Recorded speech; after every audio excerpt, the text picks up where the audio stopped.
The restaurant was one of those places Michael had never imagined sitting in. Crystal chandeliers hung from the ceiling like frozen waterfalls. The soft glow of candles danced across white tablecloths. He adjusted his collar for the third time and glanced at his watch. 7 o'clock. She would be here any minute. His phone buzzed. A text from his daughter Emma. "Good luck tonight, Dad. You deserve this." Michael smiled, but his stomach churned. The truth sat heavy in his wallet. $50. That was all he had until Friday. His daughter needed new shoes for basketball. The electric bill was due, and here he was pretending he could afford a place where a single glass of wine probably cost $20. But Sarah had suggested this restaurant. Sweet Sarah from the hospital cafeteria, where he worked maintenance. They had been talking for 3 weeks. She always smiled when he came through with his toolbox. Always asked about Emma. When she suggested they finally meet for dinner, he couldn't say no. He should have suggested somewhere else. Somewhere simpler. But he wanted to impress her. He wanted, just once, to feel like more than a single dad barely keeping his head above water. At the next table, a woman sat alone. She was elegant in a way that seemed effortless. Auburn hair fell in soft waves around her shoulders. Her gray dress probably cost more than his monthly rent. She held a glass of wine and watched the door like she was waiting for someone too. Michael tried not to stare. People like her lived in a different world. The door opened and Sarah walked in. His breath caught. She looked beautiful. Her red dress was simple but stunning. When she spotted him, her face lit up with a smile that made everything else disappear. "Michael," she said warmly as she reached the table, "I'm so glad we're finally doing this." He stood quickly, nearly knocking his water glass. "Sarah, you look amazing." They settled into conversation easily. She told him about her nursing classes. He told her about Emma's basketball games. The words flowed naturally, but his eyes kept drifting to the menu. Appetizers started at $18. Entrees climbed past $30. His hand went to his wallet. $50. The number burned in his mind. "Should we order?" Sarah asked, picking up her menu. Michael's throat went dry. "You know what? I already ate a big lunch. I'm not very hungry. But please, order whatever you like." Sarah looked at him with concern. "Are you sure? You seem nervous." "I'm fine," he lied. "Just happy to be here with you." She ordered a salad, and he asked for water. Just water. The waiter's expression remained neutral, but Michael felt the judgment anyway. A man in a place like this who orders nothing but water. At the next table, the elegant woman was still alone. She had ordered her meal and sat quietly, occasionally glancing their way. Michael wondered if she was judging him too. Sarah reached across the table and touched his hand. "Michael, I need to tell you something." His heart hammered. Had she figured it out? Could she see through him? "I almost canceled tonight," she continued softly. "I've been hurt before. My ex-husband left me with nothing but debt and broken promises. I'm scared to trust again." Michael felt shame wash over him. Here she was being vulnerable and honest, and he was lying about being hungry. "But there's something different about you," Sarah said. "You're genuine. You care about your daughter. You work hard. Those things matter more than anything else." The words hit him like a punch. Genuine. That's exactly what he wasn't being right now. "Sarah," he started, but stopped. How could he tell her? How could he admit that he couldn't even afford to buy her dinner? Her salad arrived. She ate slowly, trying to include him in conversation, but the awkwardness grew. He could see confusion in her eyes. This wasn't how she imagined their first date either. The check came. $22. With tip, it would take most of his $50. But that wasn't the problem anymore. The problem was the lies sitting between them like a wall. Sarah reached for her purse.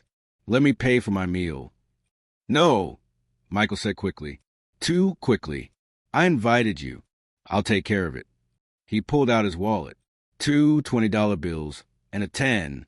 Emma's shoe money. The electric bill money. He laid the bills on the table, trying to calculate the tip in his head. That's when the elegant woman from the next table stood up. She walked over with a grace that made the room seem quieter. "Excuse me," she said, her voice warm but commanding. "I couldn't help but overhear some of your conversation." Michael felt his face flush hot with embarrassment. Sarah looked confused. The woman smiled gently. "My name is Catherine. I own a construction company in the city. I came here tonight to meet a potential business partner who never showed up." She paused, her eyes meeting Michael's.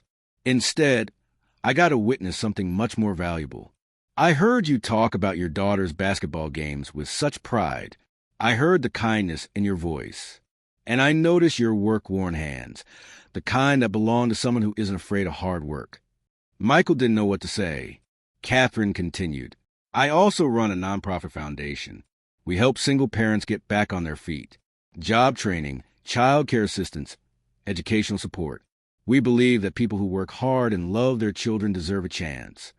She placed a business card on the table. "I'd like to offer you a position at my company.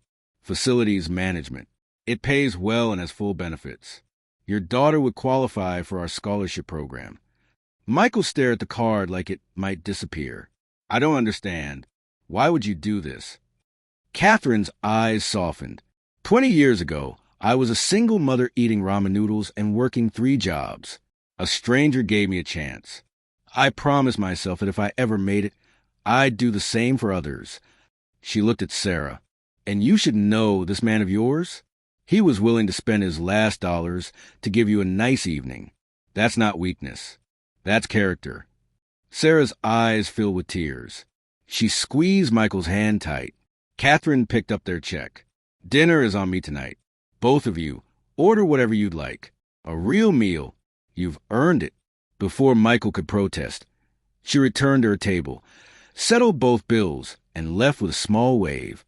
Michael and Sarah sat in stunned silence. Then Sarah started laughing.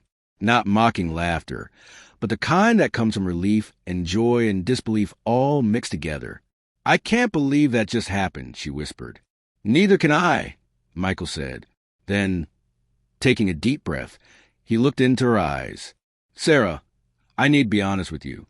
I only had $50 tonight. I was trying to impress you, and I ended up lying about being hungry. I'm sorry." Sarah smiled through her tears. "Michael, I work in a hospital cafeteria. I know exactly what maintenance workers make. I suggested this place because I wanted to pay for my own meal. I wanted you to see that I don't need someone to take care of me. I just need someone honest." Relief flooded through him. "So we're both terrible at first dates." "The worst," she agreed, laughing again. They ordered real meals. They talked until the restaurant began closing. They shared their dreams, their struggles, their hopes for their children. The conversation was everything Michael had hoped it would be.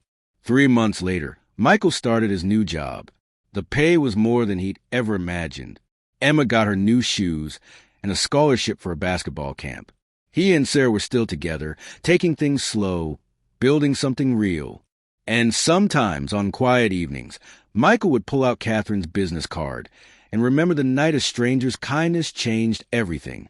Not just the job or the money, but the reminder that honesty and hard work and love for your children are worth more than any expensive dinner. Those are the things that matter. Those are the things that last.